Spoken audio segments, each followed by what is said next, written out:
While pastoring, I loved cars. I loved to drive. I still love driving. It's fun. When I get the chance, which I hardly get. You see, I probably drive maybe twice or thrice in a whole year. Can you imagine that?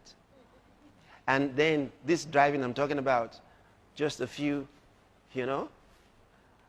I love to drive. I liked it. I enjoyed it. So there was that year, several years ago.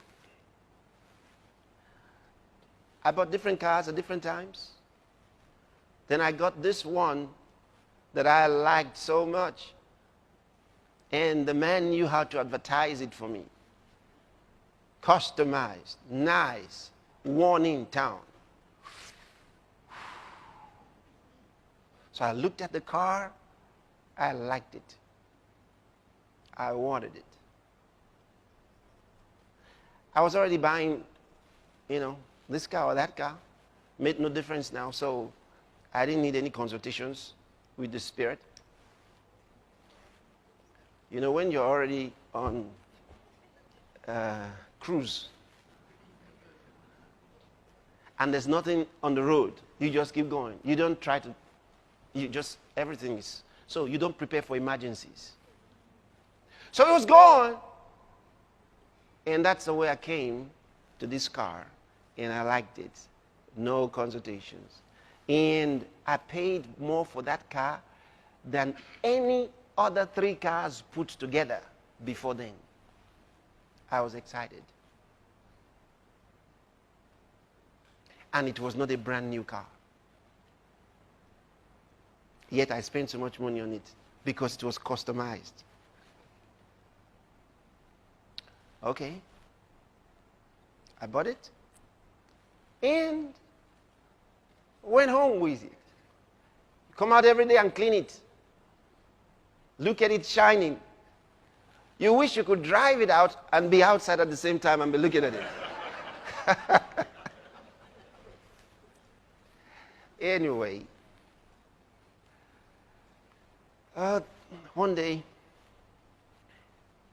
while it was still, new, I'd only driven it out maybe to church once or twice.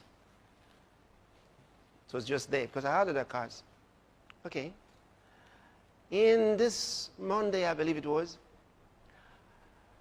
you got this car, you're not driving it, nowhere to go. You have to look for somewhere to go. So I needed somewhere to go. So I said, okay, I'm going to buy fuel.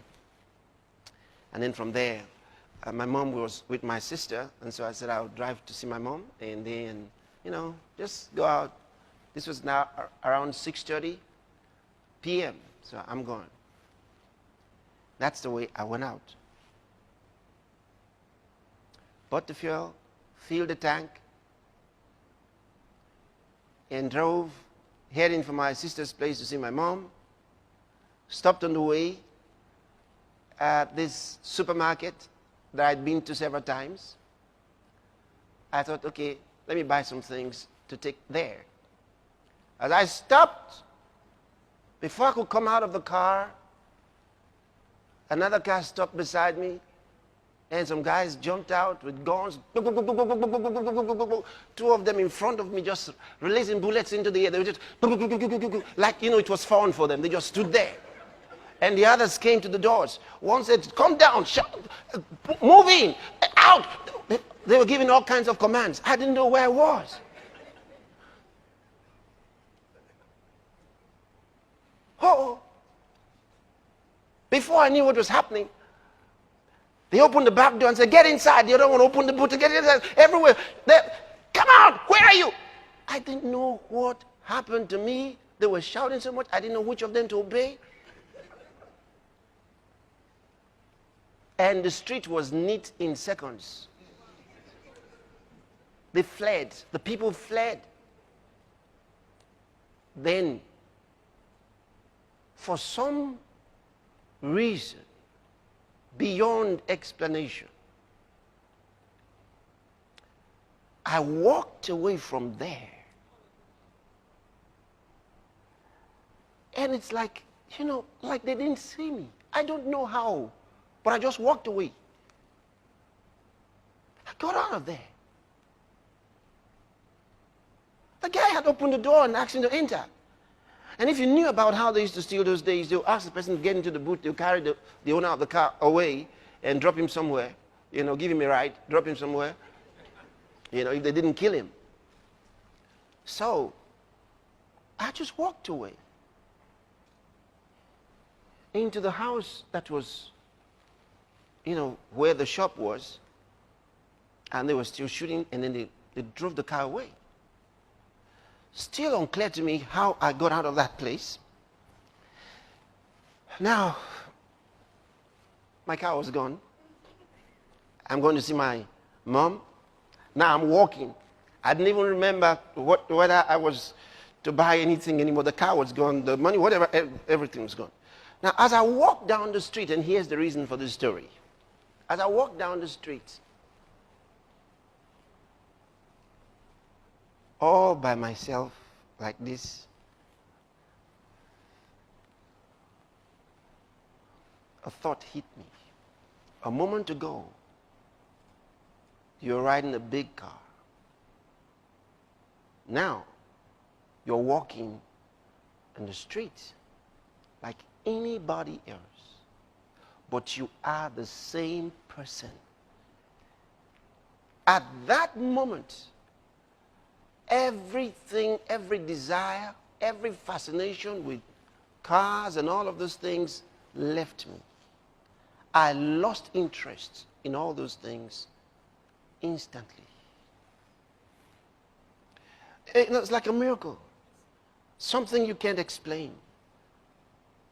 I lost interest in all of those things at once. I said, a moment ago you were there in that car, and right now you're walking like anybody else in the street. But you are the same person. A man's life doesn't consist in the abundance of things he possesses.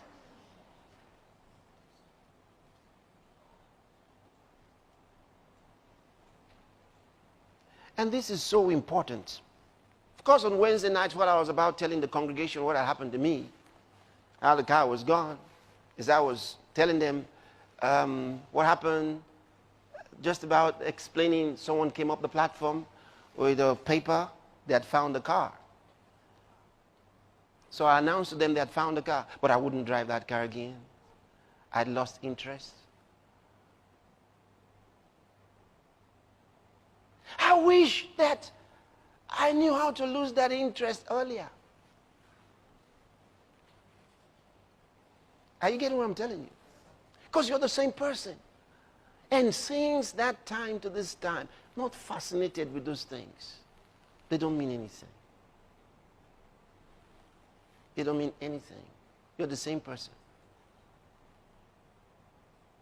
You're the same person.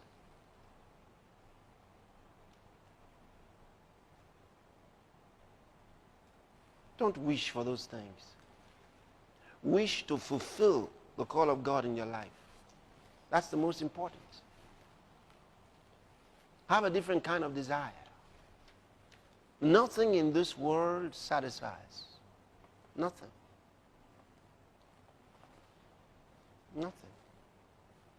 And you see, God will bless you faster than you can make releases. Let me put it this way, because sometimes when we talk like this, there are those who say to us, but if you keep giving, you may never have anything. You just keep giving, and then you never have. The point is this: what God doesn't want is for anything to have you. We give. I give all the time. But the thing is this: I am unable to catch up with God. Before I have time to make my calculations, He's beaten my figures. And in everything. No wonder He said that seed time, He said, will overtake that harvest. And the harvest will what? Overtake the seed time. Such that you find yourself before the harvest, another seed time has come. And while you are still